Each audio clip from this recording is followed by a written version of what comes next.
Yes, dia ada jumpa anak sekali saja selepas bercerai. Itu pun waktu anak dah nazak. Sembang Wanita Extra, teman setiap wanita. Kembali semula kita di Sembang Wanita Extra. Pernah berlaku satu kisah viral di mana seorang isteri pergi ke majlis bekas suaminya dengan membaca, tak silap saya, doa Nabi Yunus. Tak silap saya, betul tak apa yang berlaku tu? Betul. Mengatakan yang bekas suami tidak membayar nafkah. Jadi hari ini kita bawakan sendiri Kak Lisa, betul tak? Betul. Kak Lisa. Okey Kak Lisa. Okey. Cantik manis je sebenarnya orang kat sini. Bila kita tengok dalam video tu sangatlah tegas. Betul. Tapi bila datang sini comel molek je. Okey Kak Lisa, mungkin ada orang yang masih lagi belum tengok tu, ataupun ada orang yang macam membakar-bakar lah tengok situ kan. Kita bermula dengan macam mana kisah perkenalan akak dengan bekas suami? Perkenalan dengan dia? Kita orang kenal daripada Instagram lah. Okay. So dia yang macam always DM nak jumpa. So saya pun macam, masa tu saya student kan. So saya betul. Macam, yelah kalau lelaki dah mula langkah kan. So kita pun macam okay, saya pun balas lah DM dia semua. Lepas tu after that start jumpa lah. So start jumpa, and after 2 months macam tu, saya rasa macam saya tak nak dia. Masa tu saya macam okay lah, kita stop. So saya block dia. So saya block dia semua tempat sebenarnya. Saya block dia semua tempat, and dia punya effort tu sangat tinggi lah masa tu. Masa tu dia beli eye wash, dia beli bunga, and then dia guna fake account cari saya. Dia kata kenapa block dia semua ni. So dia punya effort kat situ memang TikTok lah. So you guys berkahwin berapa lama tempoh perkahwinan tu? Perkahwinan kita orang just last 2 tahun lah. Senang cerita 2 tahun lah. 2 tahun. Time tu you dah ada 2 anak ke? 2 macam anak, mana? betul. Saya baru beranak. Bila kita tengok balik you punya kisah yang you ceritakan dekat you punya social media, di mana you kata dia tidak pernah lihat pun anak dia yang baru lahir tu daripada baby kan. So macam mana tu sebenarnya? Anak dia yang kedua tu sebab kantoi curang tu a day after anak dia baru keluar NICU. So lepas tu dia balik rumah mak dia. So dia adalah jumpa. Dia jumpa just bukan untuk tidur dengan anak, bukan untuk main dengan anak. Tak ada. Dia just jumpa yang okay, aku dah tengok anak. Macam tu je. So lepas tu dia tak jumpa lah. Maksudnya sepanjang perkahwinan tu kan, macam mana you boleh detect yang suami you ni macam something wrong je? Macam mana permulaan tu you detect tu? Saya detect masa tengah pregnant anak kedua tu. So dia baru dapat kerja baru. So dia baru pindah masuk kerja tu. So saya perasan every week tu kalau anak first tu memang kalau Sabtu Ahad tu saya memang dah target lah. Kalau Sabtu Ahad ni kita kena keluar. Okay, faham. Kita kena spend time lah kan. Tapi lama-lama tu Sabtu Ahad tu dia ambil masa. Dia kata nak kena lepak dengan kawan, nak kena macam-macam lah dia punya alasan dia tu. Saya pun macam kadang-kadang dia bagi alasan dia kerja. So dia kata macam nanti bos kata bos akan bagi OT. So saya macam okay je lah dia nak pergi OT. Lepas tu and then saya perasan ada seorang perempuan ni always reply story dia. Even saya post pasal anak, saya tag dia, dia repost balik. Perempuan tu akan reply story dia. Dia reply macam mana? Dia akan reply lah macam comelnya anak kau. Dia akan reply macam tu. Lepas tu saya perasan yang every week dia akan bawa perempuan tu sebab dia kerja dekat Puncak Alam. Kita orang stay dekat KL. So perempuan tu macam hari Minggu dia akan stay dekat kita kira macam asrama untuk tempat kerja lah. So hujung minggu dia akan balik rumah dia dekat KL. And dia akan tumpang my husband lah masa tu. So saya pun dah pernah tegur. Saya dah pernah tegur. Saya cakap boleh nak tumpang, duduk belakang, jangan duduk tempat aku. Saya dah cakap macam tu lah. Sebab saya tak selesa lah. Sebab saya as a wife pun saya tumpang kereta orang pun. Saya tumpang kereta kawan saya. Kadang-kadang saya tertumpang lah. Macam nak balik. Sebab pregnant saya tak boleh nak drive. Sebab saya akan micro sleep. So saya akan naik public transport. So saya nak pergi ke public transport tu, saya akan naik kawan saya. Tak kisah lelaki ke perempuan. Kalau saya naik lelaki, saya akan duduk belakang. Even depan tu kosong. So saya expect dia akan buat benda yang sama. Tapi dia always bagi alasan yang Alah, kawan kerja je, tak ada apa. Mana you kenal lah perempuan tu? Saya kenal perempuan tu. Perempuan tu pun kenal saya. Dia pun tahu anak saya. Dia pun tahu saya adalah isteri. Dia tu adalah suami orang. Dia semua tahulah. So, bila you cakap tadi, kantoinya curang tu lepas anak dilahirkan. Betul tak? Betul. Macam mana you kantoi tu? Kantoi tu sebab anak saya dekat NICU sebulan lebih. So sepanjang sebulan lebih tu saya memang tidur malam dalam keadaan yang tenang lah sebab anak dekat hospital NICU kan. So doktor yang jaga. So anak keluar NICU tu pukul 4 pagi. Dia baru balik masa tu, baru balik keluar lepak pukul 2 pagi. So 4 pagi tu saya bangun tidur sebab nak menyusukan anak.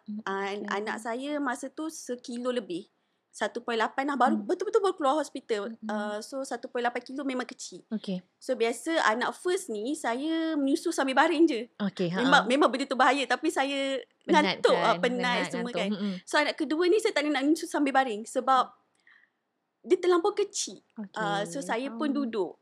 Pukul 4 pagi tu saya ingat lagi lah, pukul 4 pagi saya duduk menyusu, duduk pegang anak. Dan baby ni kalau menyusu setengah jam. Betul. Memang lama. So saya macam aku nak buat apa ni kan. Kejap lagi aku tertidur juga ni kan. Husband you adalah dekat dalam bilik? Husband tidur kat sebelah. Okay. So saya pun nak ambil handphone saya. Handphone saya tengah charge dekat depan. Macam tengah charge dekat, bukan dekat katil lah. Bukan tempat yang dekat. So saya ambil handphone dia. Sebab handphone dia sebelah. Saya ambil handphone dia, saya nak tengok TikTok je. Sebab tak nak bagi tidur kan. Saya buka TikTok. Lepas tu saya tengok ada WhatsApp. Saya buka lah WhatsApp tu.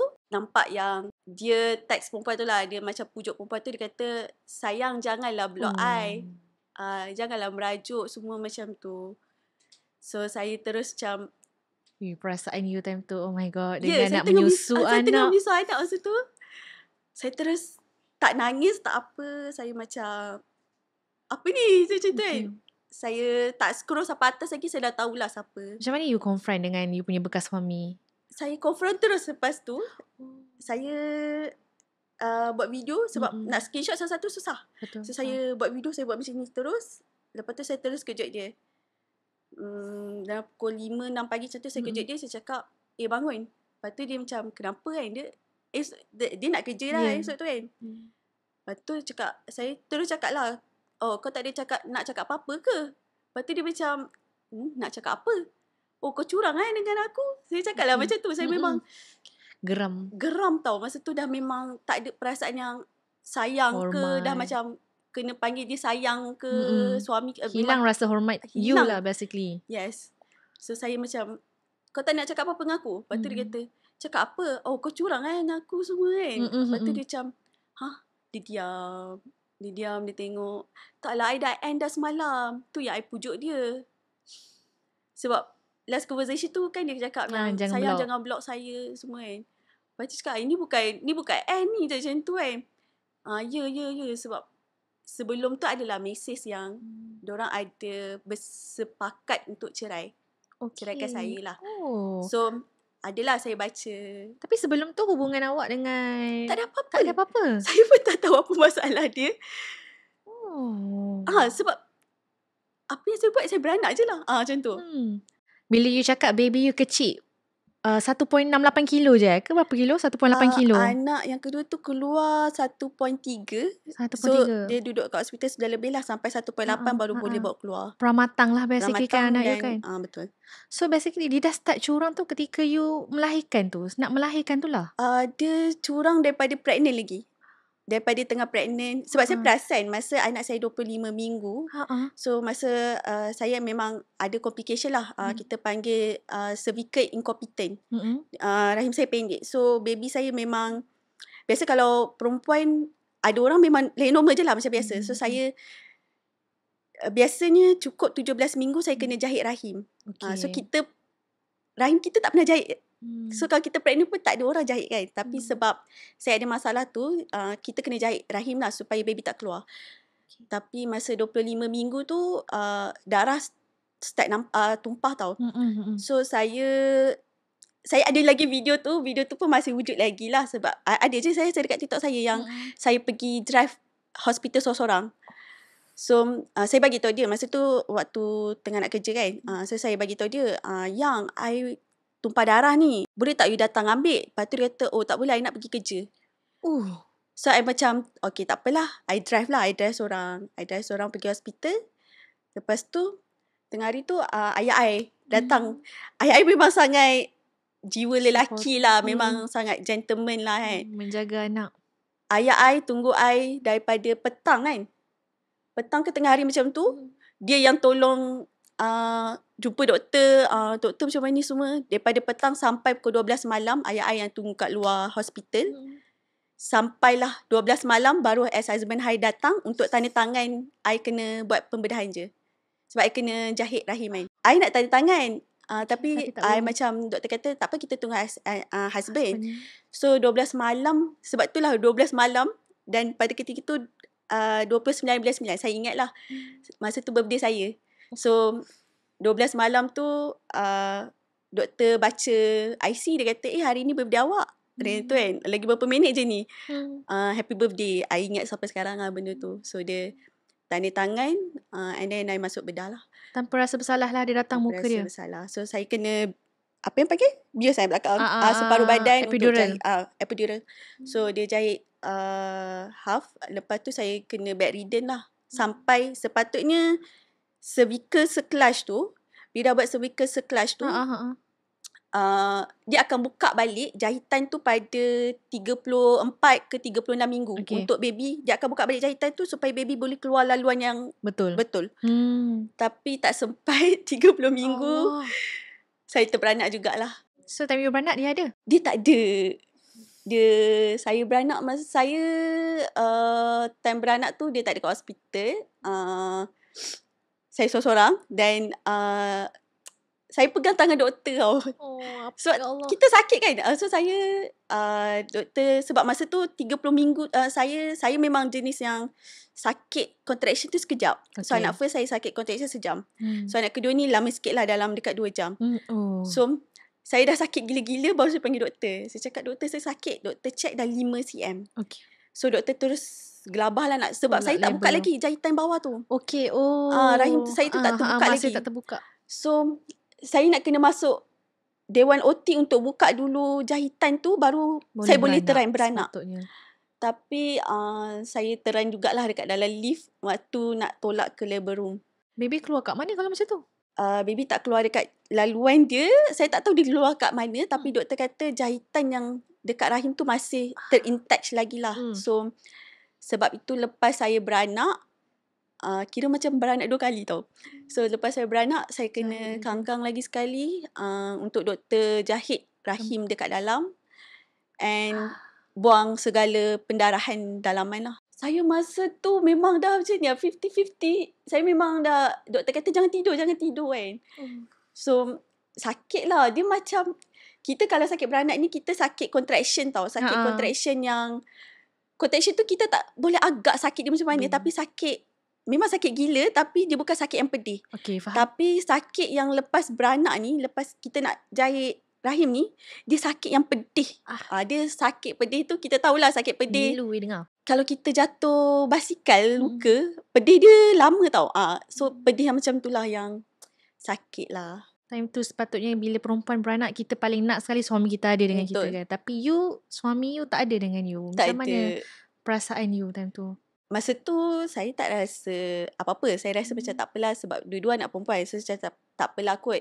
Anak lelaki lah kot baru you ada. Sebab anak first pun dia tak ada. So saya macam mungkin anak kedua lah kot kau ada kan. Anak ketiga lah mungkin kau ada. Tapi itulah. Jodoh tak panjang.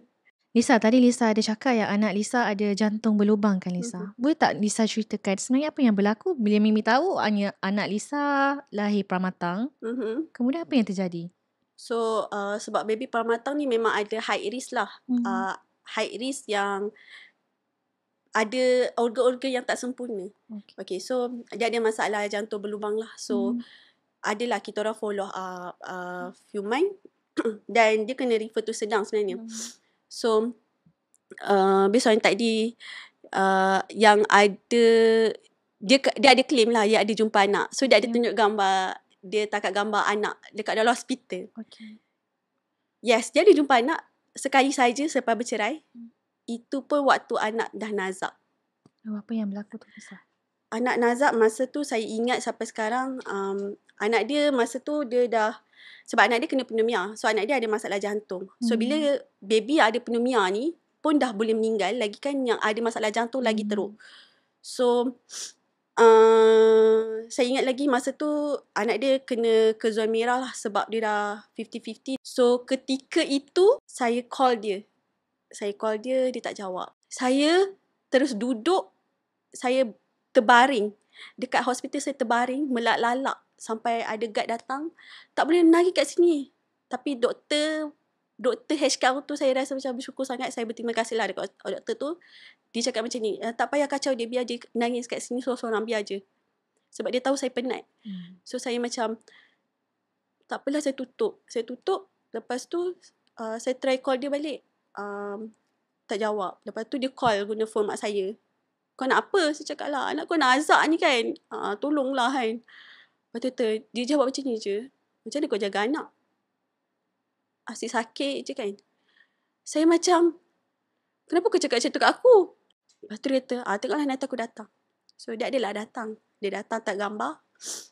Dan saya pun ada rakam benda tu. Saya cakap macam ni kat dia. Sebab masa tu saya dah cuti 2 minggu. Saya dah unpaid leave dah. Saya dah lah, masa ketika itu saya tak filekan lagi tuntutan nafkah anak. Dia tak bagi nafkah. Dia bagi kat saya RM26, RM96. Dia ikut dia lah dia nak bagi berapa. Dan dia benda tu pun tak ada tunjuk lah kan. Ketika tu saya tak filekan lagi. Saya cakap kat dia, boleh tak kau jaga anak, aku pergi keluar. Aku nak pergi kerja ni sebab aku dah unpaid leave. Unpaid leave aku bukannya sehari setakat RM50, kena tolak sampai RM200 kan. Lepas tu dia kata, tak nak. Aku pun ada kerja. Saya ingat saya rakam benda tu. Dan saya adalah post dekat story IG saya je lah kan. Saya cakap macam, tolong aku, biar kau tak nak bagi nafkah tak apa, aku yang pergi cari nafkah untuk kau, tak apa. Tapi dia tak nak. So itu je lah, itu last dia jumpa. Dan sebabkan itu dia buat video yang saya ada je nak jumpa dia. Bila saya nak jumpa dia je, bila saya jumpa anak je dia buat video. Macam saya tak nak buat video. Saya nak buat video, saya buat video pun sebab saya minta dia jaga anak. Tapi dia jawab macam tu. Alah. Time tu anak you berapa bulan? Masa tu 6 bulan tak silap. 6 bulan lah. Dia masuk hospital dekat 2 minggu lah. Sekarang anak okey? Anak okey, Alhamdulillah. Cuma dia kena refer tu sedang lah sebab dia okey. Maksud dia some cases yang jantung, kalau jantung dia still tak tertutup, some cases dia boleh teruskan hidup. Tapi akan ada limitation lah. Masa akan datang mungkin dia tak boleh nak berlari terlalu lama. Itu je lah tempoh limitation yang dia akan hadap. Macam mana pengalaman you? Dah lah beranak tu memang dah sakit. Okay, satu sakit you sakit beranak. Lepas tu sakit lagi rahim pecah. Sakit pula kantoi, suami tak ada kan, suami curang. Macam mana you punya pengorbanan sebagai seorang perempuan tu? Bila dah kantoi curang tu, saya memang rasa macam aku buat salah apa kan? Aku buat salah apa? Aku ada jahat dengan kau ke? Aku ada tak? Maksudnya ada aku tak layan kau elok ke kan? As a wife. So masa first kantoi tu memang saya tanya dia lah, kenapa ayah dia buat apa kat you semua. Lepas tu dia kata, you tak masak. So saya macam, dia ada banyak je. Sebab saya baca mesej-mesej dia dengan perempuan tu pun dia cakap lah, saya tak sidai baju, tapi saya beli daya. Saya beli daya and saya minta dia yang masukkan daya. Sebab saya dah masukkan baju dekat dalam mesin basuh. Benda tu pun dia tak boleh buat. So saya adalah benda-benda yang saya marah benda tu kan. And benda tu pun dia adalah mengadu dekat perempuan tu. Dia kata idea dryer dia lah sebab dia pemalas. Lepas tu sedangkan saya ni, saya ada satu office saya tahu, saya sampai nak beranak pun saya mesti muntah. So memang saya ada masalah alahan yang teruk.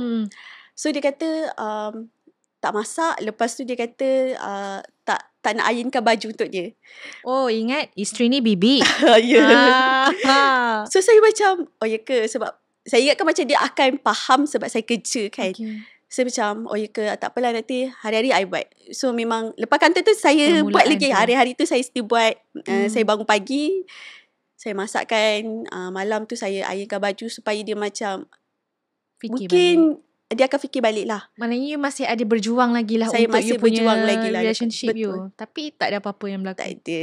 Dan masa tu saya cakap dengan dia macam ni lah kita, sebab masa awal-awal tu saya rasa macam curang ni memang dah tak boleh. Saya memang tak boleh kalau orang curang ni, memang You sendiri tak boleh terima. sebab kita masa kita tak kahwin lagi, kita nampak perempuan kena curang, bila dia patah balik kat lelaki, kita akan cakap dia ni perempuan bodoh, tahu tak? So bila saya nak jadi macam tu, saya rasa macam tak boleh, aku pernah cakap kat orang perempuan tu perempuan bodoh, so dah aku nak kena jadi bodoh. Tapi saya macam tak apa, aku kena fikir anak ni kan. Saya cakap dengan dia macam mana, lepas tu dia kata I nak tinggal dah perempuan tu. Dia kata macam tu, I nak tinggalkan perempuan tu, jangan risau, kita kan dah ada anak semua. So saya macam okay boleh, tapi malam-malam you jangan tidur pandang lain lah. Sebab saya nak macam kau kena balik lah kan. And then hujung minggu jangan kerja. Maksud dia kau kena spend time dengan aku semua. Lepas tu benda-benda macam tu lah. Tapi tak boleh. Hujung minggu tu dia ada keluar. Kita orang ada keluar lah. Hujung minggu saya bawa anak saya yang first tu keluar, anak second tak keluar. So saya, dia dengan anak saya yang pertama. Kita orang keluar, kita orang tengah makan. Kita orang makan dekat kopitiam kot. So meja dia kan macam bulat kan. So saya duduk sini, anak saya yang perempuan duduk sebelah sini, dia duduk depan. Okay, dia duduk depan tu. So saya macam okay lah, tak apalah, kau dah bawa aku keluar, mungkin inilah cara kau nak pujuk aku. After that saya tengok phone dia, kantoi dia bagi, dia tak gambar macam ni bagi kat perempuan tu. Tengoklah I keluar tak pegang tangan dia pun. So semua benda ni saya cakap, saya berani cakap sebab semua benda tu ada bukti lah. Dia jaga perasaan. Sebenarnya dia nak buang lah. So saya ingat lagi dia, saya rasa macam shit, kenapa aku still maafkan dia. Kau boleh tangkap. Lepas tu dia boleh like sayang jangan risau, I tak pegang pun tangan dia. I macam I tak sedar. Masa I keluar I tak sedar sebab I tahu lah stroller kita tak sedar pun, macam tak terasa pun macam tu kan. Tapi bila dia cakap macam tu kat perempuan, kita rasa macam hina ke aku ni kan. Rendahnya you punya darjat sebagai isteri dia. Betul. And adalah yang kalau ada je dekat video I tu, ada ramai orang komen dekat TikTok yang ada satu video yang I keluar dengan dia je, yang buat king crab lah semua tu kan. So pada ketika tu dia, masa tu memang dah kantor jugalah kan. So masa tu tak kantor yang pasal gambar tu. Dia bawa I keluar pergi hotel. So macam nak spend time, maybe kita akan dapat balik lah moment cinta tu balik. Spark tu balik. Betul. Dia pun dah macam minta maaf, I tak buat dah ni semua. Lepas tu dia pun macam okay lah, kita pun macam okay. Lepas tu dia tanya, kalau kita nak fix balik this relationship, you kena move on, dia cakap dengan I.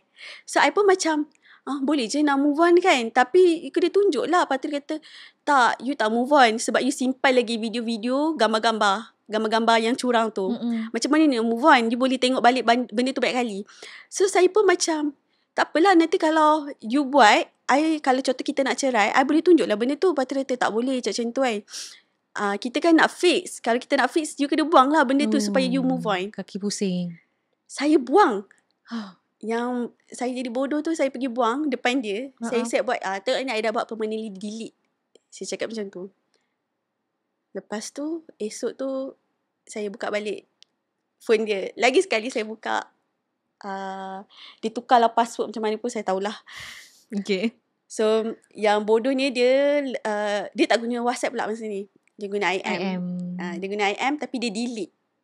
Lepas dia dah check dia akan delete. So saya macam terdetik hati nak pergi tengok kat recently delete tau. Okay. And then saya boleh tengok ada 2 je. Satu nombor Celcom lah, yang macam 366 benda tu kan. Lagi satu nombor yang tak di save. Okay. Saya recover, saya baca. Perempuan tu cakap macam ni, you suap belah dia apa-apa. Banyaklah dia orang punya plan. Lepas tu dia kata I tunggu. Ada banyak lah, dia macam cakap yang dia orang punya plan tu macam kita nak bagi dia yang bersalah. So saya memang baca lah benda tu yang nak buat saya ni as a nusyus supaya saya tak terima nafkah, saya tak dapat anak. So bila perempuan yang defykan nusyus ni, dia tak boleh nak dapat semua benda tu, tak layak dapat. So bila saya baca tu, saya macam shit, aku dah buang kan. Aku nak bagi tahu macam mana ni. Okay. Dekat parents aku pun aku tak tunjuk. Okay. Time tu parents tahu tak apa yang berlaku dengan ibu rumah tangga? Masa tu mak ayah saya dia just tahu macam mungkin ada gaduh. Okay. Ayah saya cakap macam ni je. Saya ingat sampai sekarang ayah cakap macam ni. Kakak biasalah tu lelaki kan. Lelaki memang ada nakal-nakal dia. So saya faham lah perasaan ayah saya macam kita perempuan maafkan je lah. Macam tu. Okay. So mak saya pun tak nak masuk campur. Mak saya just cakap macam ni je. Safwan, anak kecil lagi kan. Janganlah buat hal. Janganlah buat macam ni. Tu je. Tak ada cakap apa-apa. Tapi parents dia tahulah. Parents dia tahu pun daripada kakak ipar kan. So tu yang you decide cerai? Saya decide cerai sebab saya rasa macam teruk sangat lah. Never ending. Penganiayaan yang you terima daripada you pregnant. Betul. Sampai dah beranak. And then you cuba fix pun masih you dianiaya sebegitu rupa. Saya masih saya ada pujuk dia. Datang rumah mak dia. Sebab masa tu dia lari kan. Saya datang rumah mak dia. Saya cakap sebab mak dia ada salahkan saya lah. Mak dia kata Lisa lah ni suka marah-marah dia. Sebab tu dia suka lari, dia mengadu kat perempuan lain. Sebab saya ingat lah apa yang saya mungkin saya ingat apa yang saya pernah marah lah depan mak. Sebab dia pernah minta, bapak dia baru pencen. So saya ingat dia pernah minta kat bapak dia super baik. So saya as a wife saya rasa macam no need, tak perlu. Macam tu. So saya cakap lah, abah tak payah. Diorang ni siap pergi kedai dah. Dah pergi kedai. So bila balik tu saya cakap pergi mana? Pergi tengok motor. Saya rasa macam, saya dah cakap tak payah beli motor, tak payah. Lagipun kalau kau nak beli motor, guna duit kau, jangan guna duit abah. Abah pun boleh pergi, boleh layan dia anak dia. So saya pun pernah lah cakap dekat abah. Saya pernah cakap lah, abah tak payah kan. Abah pun tak pernah pergi haji. Pergi haji dah kan lah nak suruh kita orang yang pergi haji untuk abah. Guna duit tu untuk abah lah. Jangan guna untuk anak abah. So saya tak tahu, mungkin part tu kot yang mak dia rasa yang saya kuat marah dia ke. So benda macam tu lah dia cakap. Tapi apa yang you cakap logik lah. Logik tak lah. Tak perlulah guna duit parents. Betul kan? Tak perlu pun. So bila saya difahamkan, bila tengok video awak balik, katanya ada tunggakan. Tunggakan, siapa cakap tunggakan nafkah kepada isteri dalam 300 lebih kan? 300 lebih ribu, something like that. Tak, dia ada tunggakan nafkah idah tu, dia kena bayar lagi 2,000. And then nafkah anak setakat ni dia tertunggak 800. Tapi bila you datang, you cakap dia tak bayar nafkah, dia buat pula satu video, dia kata dia tak pernah miss bayar nafkah. Siap tunjuk bukti. Betul. Tapi pada pihak awak pula, awak cakap dia ada miss bayar nafkah. So macam mana tu? Siapakah yang berada di pihak yang benar? Dia macam ni. Dia tunjuk receipt. Dia tunjuk receipt daripada bulan April. So, sebab saya pun tengok video tu satu-satu. Kawan saya pun tengok satu-satu. Dia tunjuk April 2025. Perintah mahkamah keluar daripada bulan 11. Okay. 11 2024. 11 2024. Kita orang memanglah cerai awal lagi. Tapi sebab perintah baru keluar 11. So, bulan 11 tu dia ada lopong. Dia ada lopong banyak juga. Lepas tu dia ada tunggakan nafkah tahunan. Nafkah tahunan 200 je. Tapi tak mampu nak bayar. Tak bagi. And dia pun ada je buat video. Dia buat video lah. Satu video dia post. Dia dah emailkan dekat mahkamah. Dekat dalam email tu pun dia ada tulis nafkah tahunan akan diberi kemudian. So memang dia pun mengaku. Tapi recent video dia pergi cakap yang dia tak pernah miss. Dan tak pernah miss, bagilah nafkah idah aku. Okay, betul? Nafkah idah 1,000 je kot sebulan. Yang dia kata sepatutnya kes sudah tak ada apa? Sepatutnya kes tu tak ada apa. Dia kata you kalah something yang dekat. It's not kalah tau. Dia tak kalah. Itu masa tu saya tuntut nafkah, saya tuntut hutang dalam perkahwinan. So sebab dia ada hutang saya. Dia ada hutang total dalam 46,000 lah. Secara total. Sebab saya kira sekali dengan rumah tertunggak. Sebab dia ada 3 bulan dia tak pernah kerja, dia tak kerja. So saya yang bayarkan rumah. Lepas tu masa nak cerai pun dia tertunggak 3,600 rumah. So saya yang bayarkan. So benda-benda macam tu saya tuntut balik kat dia. Sebab benda tu bukan saya punya. That's nice. Sebab kita jarang tengok wanita yang menuntut semua benda selepas bercerai tau. Tapi you did that. Yeah. Saya tuntut semua benda. termasuklah yang dia adalah nak pinjam 8,000, Okay. saya bagi. Okay. Sepanjang perkahwinan tu Sepanjang lah. perkahwinan tu lah, dia kata macam okay lah, nak pinjam 8,000. Saya bagi lah 8,000, 4,000. So saya tuntut balik 46,000. So saya tuntut tu saya bawa diri saya seorang. Saya tak ada peguam dan dia hadir dengan peguam. So ketika perbicaraan, mahkamah tak dengar lagi saya punya perbicaraan. Okay. Mahkamah tak dengar apa-apa lagi. Mahkamah tanya saya tak nak pergi hire lawyer ke? Saya cakap saya nak hire lawyer macam mana? Duit pun tak ada. Duit tak ada. Lepas tu mahkamah suruh pergi YBG. Yayasan Bantuan Guaman apa tak? Saya dah pergi. Dengan gaji saya kena bayar lamsam 4,000. Saya dah pergi dah benda tu. Saya macam nak buat apa? Saya nak bayar lamsam 4,000 ke? Lepas tu, saya datang balik mahkamah, saya cakap, sebab saya dah jumpa lawyer masa tu. Saya cakap, saya ada jumpa lawyer tapi saya tak bayar lagi. Hujung bulan ni baru saya bayar. Okay. Diorang pula yang buat kisah. Saya cakap, boleh tak kita tunda? Okay. Saya cakap tunda. Mahkamah tu, hakim tu akan tanyalah defendant dan plaintiff. So, pihak defendant cakap, tak payah tunda sebab nak suruh bawa je kes. Sebab dah terlalu lama lah, dia kata lah semua ni kan. Saya ingat lagi saya menangis dekat depan hakim tu. Saya cakap, kalau lelaki tunda boleh, kenapa perempuan tunda tak boleh? Saya cakap macam tu. Lepas tu dia kata, tak apa, kita dengar je awak punya perbicaraan. Kita dengar apa awak nak cakap. So saya pun macam, okay lah tak apa, saya try bawa diri seorang. Saya cakap sikit, dia punya lawyer. Lawyer dia mulalah cakap kan, turutan mahkamah ni tak lancar, dia kata. Sebab kita tak tahu. Buat seorang. Kita tak tahu. Kita tak tahu apa yang kita nak kena start. Kita nak kena start baca apa dulu. Kita tak tahu nak kena tanya soalan ke. Sebab kalau kita tengok TV, diorang tanya soalan je. Betul. Kita tak tahu. Lepas tu lawyer dia, saya tak sempat baca apa-apa lagi. Saya tak sempat tunjuk bukti. Saya tak sempat nak buat apa. Saya bawa saksi semua. Saya tak sempat apa-apa. Lawyer dia cakap macam ni je. Ni terlalu berterabur. Okay. Lepas tu mahkamah kata, macam mana? Nak hire lawyer ke nak buang kes? Cakap lah, saya boleh hire lawyer tapi lambatlah lagi lah. Tundalah kan. Lepas tu dia kata, kalau macam tu kita buang kes lah. Lepas tu saya cakap macam ni, tak apalah buanglah kes kan. Buang je kes. Nanti saya akan filekan balik. Macam tu kan. Saya tak akan give up macam tu. Okay, kita buang kes. So tak ada, bukannya kita punya settle yang saya kalah. It's not kalah. Kalau dapat perintah mahkamah pun ditulis dekat situ, kes dibuang. Bukannya kes kalah ke apa ke, tak lah. So sebab itu bila saya filekan balik, saya dah hire lawyer lah. Bila kita tengok video you, macam mana you mencari kekuatan you untuk you pergi terjah dia punya kenduri kahwin tu untuk serahkan segala-segala jenis surat untuk ditandatangani tu? Okay. So basically kita orang ni dah cerai 2 tahun lah. So sepanjang 2 tahun tu, saya bagi saya is unfair untuk saya tanggung lebihan anak. So kekuatan saya tu datang bila saya fight adalah untuk anak sebenarnya. So sebab saya tahulah ramai orang yang cakap yang saya ni meroyan, nak duit laki lah, apalah. So kekuatan saya tu sebenarnya saya rasa datang daripada mak saya jugalah. Sebab mak saya ni hidup, mak saya pun hidup broken family. 55 tahun, balik kampung pun mak saya still bercakap dengan atuk, which is bapa kandung mak saya lah kan. Cakap yang, abah tak pernah pun bagi nafkah kat saya 55 tahun.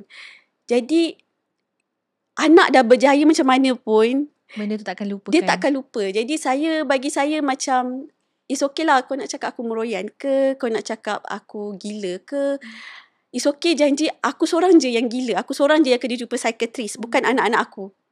So that's the reason lah saya fight untuk anak. Dan anak perlukan sekolah. Betul. So sekarang anak yang jaga adik saya yang keempat. Adik saya tu OKU, tapi dia boleh buat lah semua benda.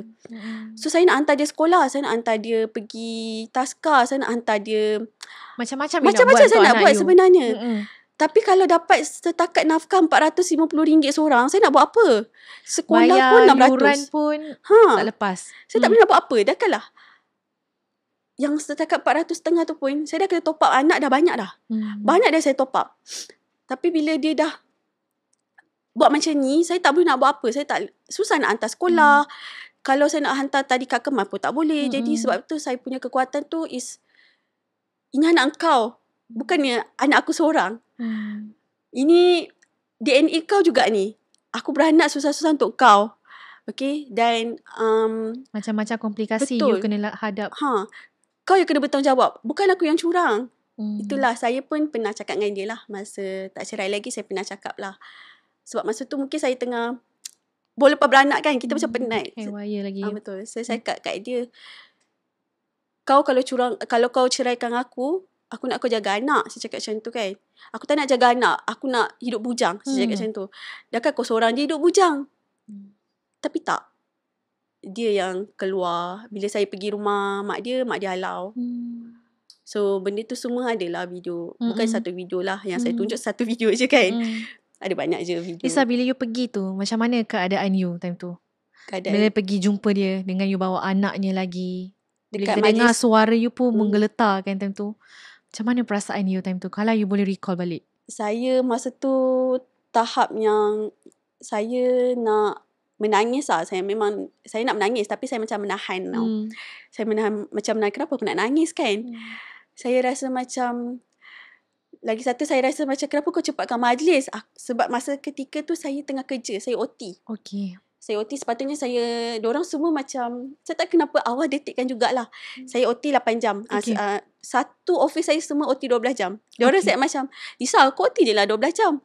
Tapi masa tu macam, saya tak penat pun. Awal kata macam, baliklah macam tu. Saya macam, okay aku nak balik lah. Sebab aku dah janji dengan anak aku nak pergi Mr. DIY. Okay. Saya nak balik. Okay. Saya nak balik juga. So saya balik. Sebab tu saya terjatuh dalam keadaan saya pakai baju kerja. Sebab saya tak sempat nak buka baju. Saya sampai rumah. Maknanya you tahu time tu juga? Saya tahu waktu dah balik rumah lah. Saya sampai rumah tu, saya tengah buat video. Dapat noti. Sis, dia kahwin hari ni lah sis. Pukul 4 petang. Saya macam, ya ke? Saya macam, dia akan habis majlis pukul 5 petang. Saya macam takut, ya Allah. Takutnya aku, sempat ke tak aku nak pergi sampai ke saman kan? Sebab aku nak settle cepat je ni. Aku nak settle mahkamah cepat lah. So saya macam, tak apalah saya naik motor. Sebab tu saya decide naik motor sebab senang. Itu pun saya sampai kat tempat majlis tu 4:30. Dengan keadaan saya bawa anak kan. Saya macam tak apalah aku kena bawa anak supaya dia tantangan. Mungkin kau kesian lah sebab saya tak bawa lah anak kedua sebab dia tak pernah tahu anak dia kedua tu macam mana. Anak first tu dia membesar lah dengan anak dia setahun. Mungkin dia kesian lah kan. So saya bawa je lah anak. Dan ketika tu memang saya rasa macam, ya Allah aku nak maki hamun dia macam-macam sebenarnya. Dalam hati saya macam nak keluarkan macam-macam. Kau dah lah fitnah aku. Kau dah lah tak nak bagi nafkah. Kau dah lah tipu aku. Kau dah lah tak bertanggungjawab. Semua benda sebenarnya saya nak cakap lepas je. Tapi saya rasa macam keluar azan. Saya tak nak maki. Saya tak nak caci. Tak nak buat apa. So masa tu dalam hati saya macam tengah azan. Apa yang aku boleh buat, aku doa je lah. So itu yang saya doa je lah. Macam mana reaksi dia bila nampak you? Walaupun dia dah cepatkan majlis, tapi you masih ada kat situ. Diorang terkejut lah. Dua-dua saya tengok muka penyundul tu pun memang terkejut. Dia macam ni. Dan dia keluar lah. Dia lari keluar lalu belakang kan. So lepas saya dapat tantangan tu, saya memang keluar lah. Saya cakap, mana penyundul tu kan? Aku nak baca doa dekat dia pula. Dia tak ada. Dia dah lari. Saya nampak lah dia lari dengan anak dia naik kereta. Okay, setelah you melalui pengalaman ni, mungkin you ada something yang you nak sampaikan, pengajaran daripada kisah you ni kepada mereka yang tengah melihat. Mungkin ada juga wanita-wanita di luar sana yang melalui pengalaman yang sama macam you. Okay, baik. So, untuk wanita dekat luar sana lah kan. Berjuang. Maksud dia, kadang-kadang kita tak nak berjuang untuk diri kita, tak apa. Kita kena berjuang untuk anak. Sebab itu yang paling penting lah. So, saya berjuang bukan untuk saya. Bukan untuk saya kaya ke. Bukan untuk saya dapat duit ke. Tak. Saya berjuang adalah untuk anak. Dan saya tak perlu nak tuntut hadanah pun. Sebab dia tak pernah nak tengok anak. Tapi saya still buat hadanah dalam keadaan kenyataan tu pun saya minta dia untuk jumpa anak. Sebab saya hidup dalam ada bapa. So, anak-anak saya macam mana? Dia perlukan figura bapa juga. So, setiap manusia dia perlukan figura bapa. Bukannya bapa tiri baik macam mana pun, anak still nak Yang bapa kandung. Still nak kasih sayang bapa, still nak yelah penjagaan daripada anak, daripada bapa sendiri. So, saya mengharapkan perempuan dekat luar sana yang tak pernah fight, sebab saya dapat je DM yang macam mana nak dapat kekuatan, tolonglah fight. It's okay. Even kita rasa penat, Allah akan bantu. Tiba-tiba kita akan jadi kuat. Allah akan bantu kita tiba-tiba rasa macam, oh, aku dah kat sini dah. Aku dah 10 jalan rupanya. Allah akan bantu. Even kita rasa macam mana aku nak bayar mahkamah. It's okay. Allah akan bantu. Percayalah Allah akan bantu. Dan setiap perjuangan kita ada hasilnya, insyaAllah. So, itulah. Mungkin you ada kata-kata terakhir yang you ingin sampaikan kepada bekas suami you. Mungkinlah mana tahu bekas suami you tengok pula video you ni. Kata-kata yang you teringin nak sampaikan kepada dia. Okay, satulah aku nak cakap yang kau tak kesian ke dekat anak yang aku tahu kau tak kesian kat aku as mak kepada anak-anak kau. Tapi tolonglah kesian dekat anak kau sebab anak kau kot. Anak kau pun tahu yang dia tak ada bapa. Dia sendiri dah boleh rasa yang aku dah tak ada bapa tak ada. So tolong hadirlah hidup anak, tolong bertanggungjawab, tolong jadi seorang bapa yang bertanggungjawab. Aku tak kisah engkau tak nak bayar nafkah, tak apa, tapi tolong permudahkan jalan mahkamah. One day kalau kau kaya, one day kau boleh keluarkan duit KWSP kau, aku boleh tuntutan tu untuk bagi ke anak, untuk anak sama belajar. Sebab aku tuntut sikit je, bukannya banyak pun. Jadi tolong permudahkan mahkamah, tolong jalankan tanggungjawab kau as bapa sebenarnya. Tak mudah sebenarnya perjalanan you. Dah 2 tahun kan you berjuang bersama ni. Mimi doakan supaya selepas ni segala kes-kes mahkamah ataupun apa-apa yang hak yang you perjuangkan dipermudahkan.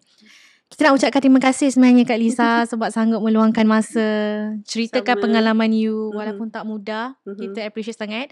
Dan semoga cerita you hari ini dapat dijadikan iktibar ataupun dapat dijadikan inspirasi dan juga pengajaran kepada lelaki ataupun wanita yang sedang melihat ni. Saya terima kasih. Sama. Okay, kita jumpa lagi di episod yang seterusnya hanya di Sembang Wanita Extra. Bye. Bye-bye. Sembang Wanita Extra, teman